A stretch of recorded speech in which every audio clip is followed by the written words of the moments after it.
man. You cannot marry a woman without gills. You're from two different worlds.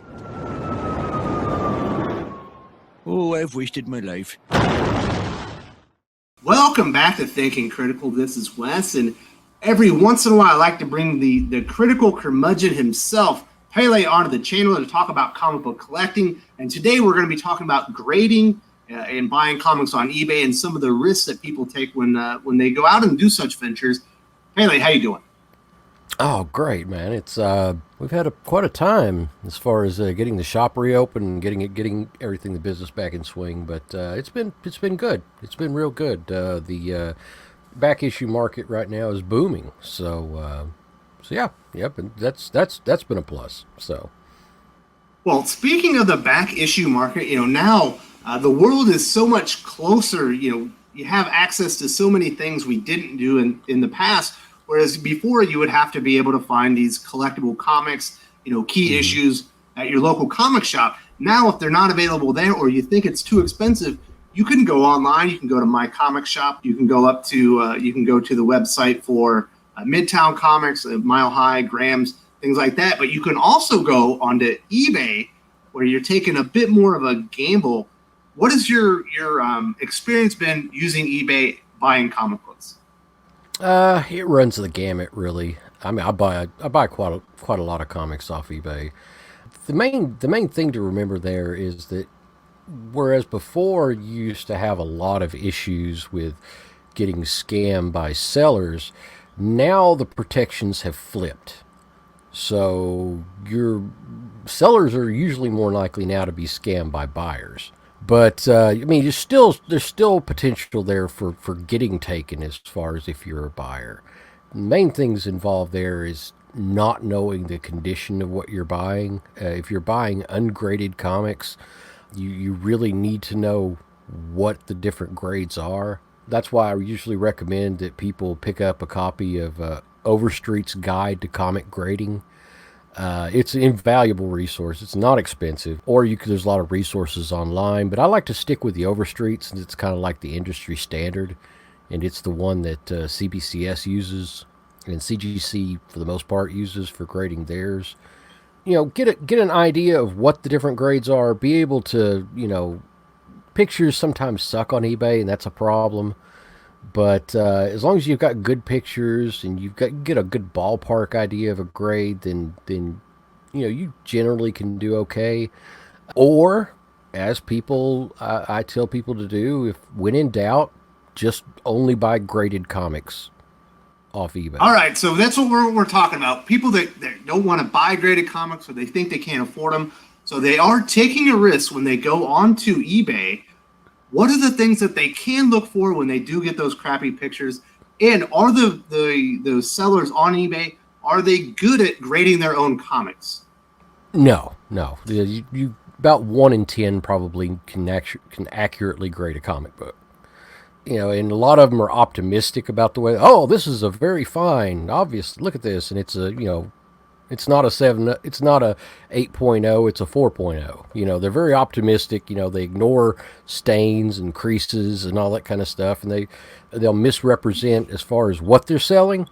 They'll just lie. And there'll be a stain on the back, and they don't show that. So you got when you're buying, as far as anything, it's expensive. Recommend asking for more pictures, better pictures. If a seller won't do that, then just walk away, because they're hiding something.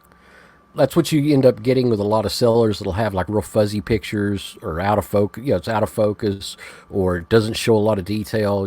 They're generally trying to hide something. So ask for better pictures, and if they don't, walk away.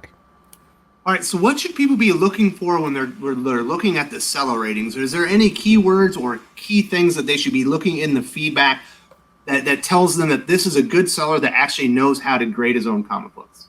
Just look for consistent good scores, as long as they're like 99 or above. Sometimes you can get buyers that just give you a bad rating no matter what you do, and it can hurt you and drop your seller rating down a little bit. So, if somebody's got at least a 98, 99, they're fine. But you want to look at As far as product description, look at their ratings for product description. If you see a lot of people saying, well, this was good, but this doesn't look quite right, or but I don't agree with the grade, or whatever, probably a good indication that you're going to deal with an amateur grader or somebody that just, isn't honest about grading. As long as you've got really good, as long as you get really good photographs and they take good pictures, you can get a good indication yourself within a certain range, certain ballpark of what grade a comic will be, as long as you yourself know what the grades are. And in those pictures, you're going to want a picture of like the spine, the cover, every interior page, or is it usually just the centerfold?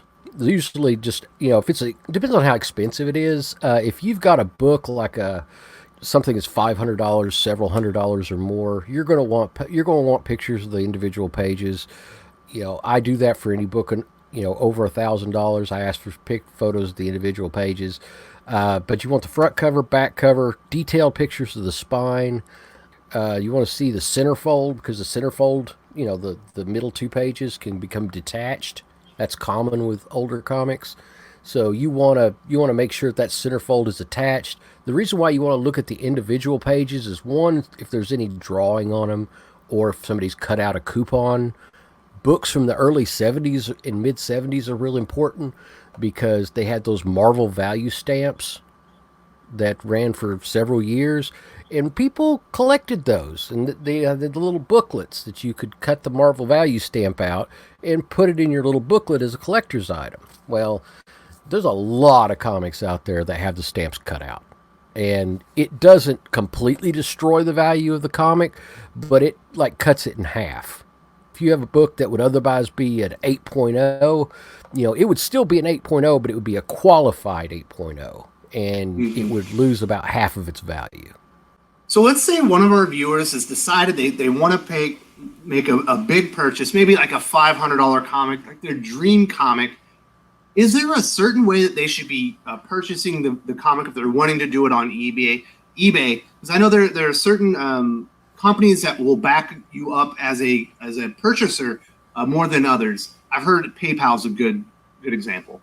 Yeah, PayPal's excellent. If you're in trouble, yeah, PayPal will have your back. eBay will have your back now. Like I said, they typically will back the buyer more than the seller now. You have a lot less chance of getting hosed like you did back in the old days. As long as you know what you're buying, you're pretty well protected. PayPal is 99% of purchases now are done through PayPal, so that's pretty standard. One thing that is important as far as looking that's concerned, if you want to ensure that the comic that you're buying is what it's supposed to be, then probably buying a graded comic. If you're looking at a $500 comic, yeah, you're probably looking at buying a graded comic, a CGC or CBCS comic, something that's big graded by a professional service. If it's a 6.0, they're going to have labeled as, if it's very fine, it's going to be an 8.0. It's going to be what they grade it to be. So they've got a good reputation now. There's always going to be issues. All right, so we are going to get to the CGC stuff here in a little bit, but I do want to talk about pricing. I know a lot of people, when they want to go and price comic books nowadays, they will actually go to eBay. Is there a way that they can go there and they can see the most recent purchases of a specific comic and what those prices are? If you just do your search for the comics that you're looking for, like say you want an Iron Man #1, and you took a Iron Man #1 in collectible comics, you usually put the date. I think that's 1968. So you put Iron Man #1, 1968, and you can filter to Silver Age comics, and it'll show you a listing of all the ones that are for sale now. On the left-hand side, you can go to the left side panel, scroll down, and you can go to Sold and Completed Listings, and click on Sold, and then Arrange by End Date, and it'll show you the recent sales and organize them according to date. You kind of want to look back, as far back as it'll go, and see what they've sold for. Usually that kind of trend will go upwards, but sometimes it goes down. It really depends. If you see a lot of spiking activity where that price is really going up over the last month or so, maybe a good indication to not shop for that comic right now.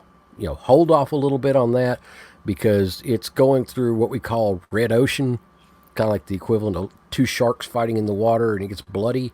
It's a lot of turbulence right now, so you wanna kind of hold off a little bit, to save yourself some money.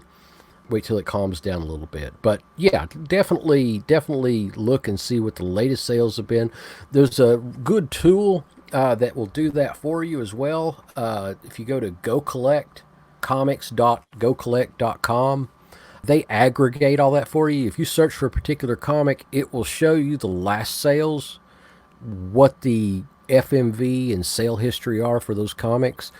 You can get quite a bit of data for free from them. If you pay $5 a month, I think, yeah, $5 a month, then you can get detailed graphs and charts and all that kind of stuff. And it'll show you this is a good time to buy, this is not a good time to buy. That can be useful. If you're looking at buying a book that's several $100s, it might be worth it for you to spend that $5 for a subscription to Go Collect so you can get the detailed sales analysis and find out if it's really the right time to buy or not. All right, so what other resources are available if people want to price out the books before they go on eBay, or if they're going to My Comic Shop or wherever to go buy their comic books online, where they can, generally speaking, get a good value or a good gauge on what the value of that comic book should be? Okay, there's this. I'm holding the Overstreet comic book price guide. This is the Bible, basically. But it only gets updated once a year, but it will still give you, like on older comics especially, Gold and Silver Age, Bronze Age, as long as the comic isn't moving in value right there at that time, it'll give you a good solid idea of what the value is. It's a good resource to have because you can carry it with you. It's harder to do that with apps and stuff like that. I like having a paper book like this sometimes just to look through multiple sources at the same time. Also, you can go to comicbookrealm.com. That's a good resource for ungraded comics, books that have not been graded by CGC or CBCS. It'll give you a good ungraded comic value. Again, just type in Iron Man #1, and it'll give you a detailed list according to grade what that comic book is worth according to its grade. You can also go to comicspriceguide.com. That's the one I usually recommend for newbies because it's got a graded as well as ungraded values listed. It gives you a good detailed analysis of the importance of that book. Tell you which books are keys, which books are not keys. It's a really great resource. It's probably the best one-stop place, for detailed information about the comics that you might be interested in, and also giving you values. And they have really good articles on there, which I recommend. And then Key Collector Comics is a good app that you can get for Android or iOS. And it goes into a lot of details of why comics are getting hot, why some aren't. And it's neat. If you're a big collecting nerd junkie like me, and some others, then that's a really good resource as well. So we've talked obviously about graded comics. CGC seems to be kind of the gold standard when it comes to comic book valuation. Mm-hmm. And once your comic book is graded and slabbed, there's a census. You know exactly how many of those there are. How rare it is, and all that kind of stuff. Now, there are some costs that come in with graded comics. Obviously, you have to go and you have to send it in. You have to be graded by one of their graders. Are you still associated with CGC? Yes. I'm on their advisory panel. I have been now for a little while. I like CGC. I've never had a problem with CGC. Some people have, but usually the issues they have with CGC is that just the amount of time it takes to get comics back because they are so popular. It can take 3, 4, 6 months depending on the service that you pay for. There are different tiers of service. If you go with the modern economy service, it can take you 6 months, 5 to 6 months to get a comic back. If you go with the express service and stuff, 1 to 2 months. Lately, it's been really good because, business has been down as far as grading because people have been shut up at home and stuff and haven't been as active. And it's a really good time to get comics sent off, get graded right now, and you get a turnaround of around 2 to 4 weeks with any service. So it's So I know pretty some fantastic. people obviously have their own CGC like subscription. I know Doc does, so he can have his own books graded. Would you suggest people doing that, or just waiting for their local comic shop to have their CGC grading day, where you can bring the comic in, pay a fee, and then you get the comic back a few months later? If you're going to have more than say 3 or 4 comics graded in any period of time, I recommend getting a subscription because you get that credited back in grading services. Like if you're going to spend for the $89 subscription, you get $89 worth of grading for free. You're not free, you're paying for it, but it gets taken off of your bill. That's an advantage. So you can get your subscription fees back, and you get it faster than somebody that doesn't have a subscription. If you send it off through your shop, that's a great way to go too. I really recommend that because they usually get a much better rate because they have more books that they send off. Well, not much better. They get a little bit better rate, and they get perks of usually having a faster turnaround. If you're going to do it and you have several books, then getting a sub is a really good idea. If you don't, there's nothing wrong with getting it done through your comic shop. So one of the odd things that I've seen lately, and I just want to get your opinion on this. I see a lot of people taking modern comics that are really high print runs, the most pristine copy that they can get, and getting them graded immediately. So they'll have like a 9.8 or 9.7. But is a 9.7, graded CGC comic of a 2020 or 2019 release really worth anything, especially if the print run is like 150,000? Oh well, the grades run in even numbers. So I think there was a time when you could get a 9.5 for a while, but it goes 9.2, 9.4, 9.6, 9.8, 10. Well, it's 9.9 and 10. That's an interesting. I don't agree with that. I don't agree with sending off brand new comics to get graded unless it's something like like a 1 in 500 or even a 1 in 100 limited variant, incentive variant. That's not a lot of people are going to see, and you want to keep that in a pristine condition. Yeah, I can see that. If it's a favorite cover of yours and you want to keep it that way, yeah, perfectly fine. Yeah, just to have a new comic graded, I think it's a little silly.